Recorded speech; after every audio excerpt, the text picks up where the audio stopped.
नियुक्ति किया है उसको 5,000 और बिहार के जो नीतीश बाबू के दुलरवा पाठक जी जो आउटसोर्सिंग से किए उनको कितना 10,880। ये क्या है? एक विद्यालय में एक जो चौकीदारी करता रात्रि प्रहरी का उसको 5,000 और नीतीश बाबू का दुलरवा जिसको आउटसोर्सिंग से किया उसको 10,010 80 रुपया 10,880 रुपया। ये क्या? ये बिल्कुल नाइंसाफी है। अभी उसने एक चिट्ठी दिया जिसको आउटसोर्सिंग से किया 31 मार्च के बाद उसके अनुबंध को समाप्त कर रहा है। मेरा कहना है कि बिल्कुल मजदूरों का शोषण जो देश की आजादी से पहले और बहुत पहले जो होता था, ठीक आज मजदूर वर्ग का शोषण को उसी दौर में जो शोषण हो रहा था उसको आज ये याद दिला रहा है रात्रि प्रहरी को 5,000 रुपया देकर के और कई तरह का काम लेने का।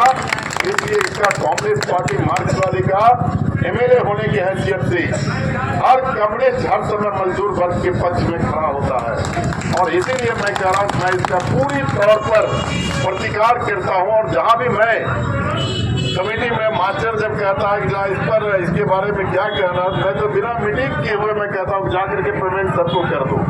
इसके लिए कोई प्रबंध करने का दस्तखत का जरूरत नहीं है और एक बार जब हम आएंगे सब दस्तखत कर देंगे।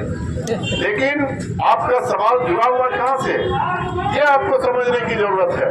नाइट गार्ड में कौन भर्ती हुआ है? कोई संपन्न परिवार का लड़का नहीं हुआ है। जिनके सामने जीविका का सवाल था वो लंबा लंबा आवेदन दिया। इतनी बेरोजगारी है, एक विद्यालय में आवेदन जो दिया तो 60 दिया, 70 दिया, 200 तक दिया। कितनी बेरोजगारी है। और उसने जो उसके लिए जो उसका आवेदन दिया और आवेदन किया, ये सब चीज बिल्कुल बकवास है।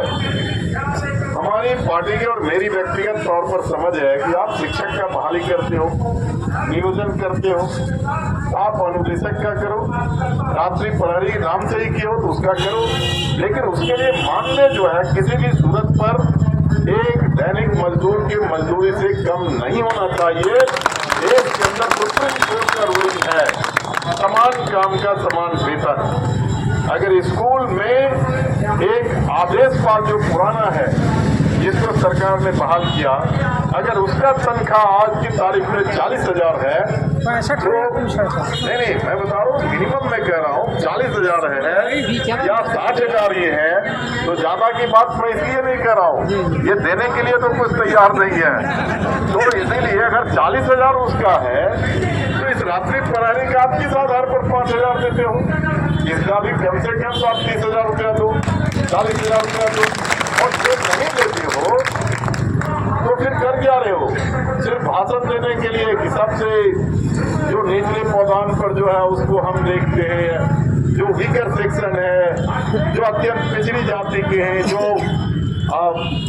पिछड़ी जाति के हैं, जो दलित हैं, वो हमारे आंख का तारा है। क्या खाक तारा बना करके रखे हुए हो? ये शोषण करने के लिए बिल्कुल ये आपको राज्य सत्ता के खिलाफ आंख में आंख डाल करके आपको अपना हिसाब पूछना पड़ेगा, आपको लड़ना पड़ेगा। लेकिन लड़ाई आपकी कहाँ टूट जाती है इसको गौर करते हैं? लड़ाई आपकी वहां टूट जाती है जितना गुस्सा आपके सीने में है, जितना दर्द आपके सीने में है। इस दर्द को जिंदा रखिए। 25 में चुनाव होने वाला है। आप एक अल्टीमेटम दीजिए, हमारा 40,000 रुपया करो, हम लोग आपका प्रचारक बनेंगे। 40,000 नहीं करोगे तो आपकी छुट्टी का भी प्रचारक बनेंगे। क्यों आपको फैसला करना पड़ेगा और सदन आप सड़क पर संघर्ष कीजिएगा। आपके सवाल को मजबूती के साथ सदन के अंदर हम उठाते रहेंगे, लड़ते रहेंगे। मैं इन्हीं शब्दों के साथ क्योंकि फिर सदन में जाना है, आप तमाम जो संघर्ष में शामिल हुए हैं पूरे बिहार के अंदर मेरे ख्याल से 31 3000 समथिंग जो उत्क्रमित विद्यालय किया था, सब में नाइट गार्ड की बहाली किया। अभी उच्च माध्यमिक में भी किया है, अब नीचे भी जा रहा है, मिडिल स्कूल में भी करेगा। तो सब मिला के आपकी तादाद 6-7 हजार से ज्यादा हो जाएगा। और 7,000 की ताकत सिर्फ 7,000 नहीं होता है, 7,000 अभी है, तो 7,000 अभी है। हर एक 7,000 की क्षमता कितना है, कम से कम तो 20 वोट को आप इधर से उधर कर सकते हैं। एक बार अल्टीमेटम दे दीजिए, 7 को 20 से गुना कीजिए, कितना होता है 7,000 गुना 20, 1,40,000। तेजस्वी की सरकार कितने वोट से नहीं बनी, सिर्फ 12,000 वोट से, मालूम है ना। 1,40,000 जहाँ इधर से इधर कीजिएगा तो दिन में तारा दिखाई पड़ने लगेगा इस हाकिम को।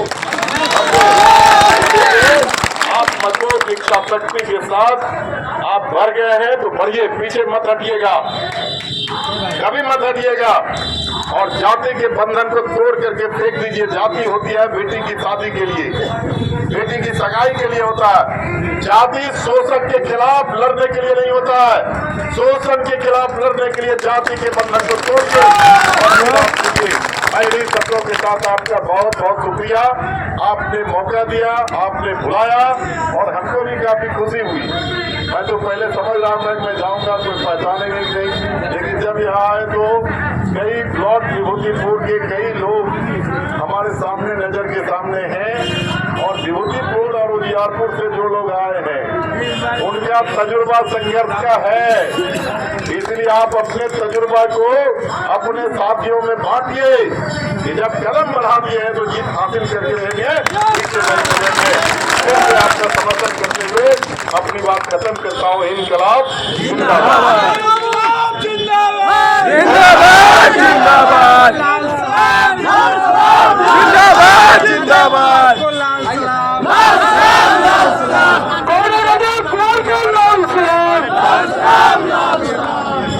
सीपीएम विधायक हैं जो कि तमाम जो इनकी समस्या है राष्ट्रीय प्रहरी का, इससे मिलने पहुंचे हैं। सदन में भी लगातार जो है चल रहा है। सर, सीपीएम विधायक हैं और इन लोगों के मुद्दे को उठा रहे हैं, आप सदन में भी चर्चा कर रहे होंगे, क्या लग रहा है?